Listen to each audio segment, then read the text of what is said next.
যে ভালোবাসতে জানে সে সময় দিতে জানে, আর যে ভালোবাসাই বোঝে না সে সময় দিতেই পারে না। ব্যস্ত, ওই ব্যস্ত, সেই ব্যস্ত, এই কাজ সেই কাজ, ফালতু। তোমার ব্যস্ত কার জন্য? তোমার জব কার জন্য? তোমার চাকরি কার জন্য? তোমার ব্যবসা কার জন্য? বউর জন্যই তো। তুমি যদি ব্যবসা করতে গিয়ে বউকে হারায় ফেলো, তোমার ব্যবসা দেখি ঘোরান্ডা হয় মেয়ে।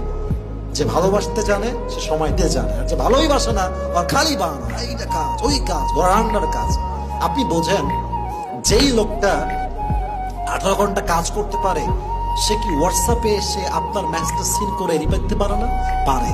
ওই ব্যক্তিত্ব নাই, ওই মনোমাইন্ড নাই, ওই ভালোবাসা নাই। আপনার কি মনে হয় যে একটা মেয়ে এত ব্যস্ত যে সে তার পুরো সময়ের ভিতরে তার স্বামীকে কল দিবে, টাইম মানে কিসের ব্যস্ত? ও কি এমন মহারানী হয়েছে? হ্যাঁ, দেশ চালছে প্রধানমন্ত্রী, তাকে তো সময় আছে স্বামীর সাথে কথা বলার, আর তোমার সময় নেই, তাই না? এটা ঠিক না। ভালোবাসার সবচেয়ে বড় দায়িত্বটা হচ্ছে সময় দেওয়া। যে ভালোবাসতে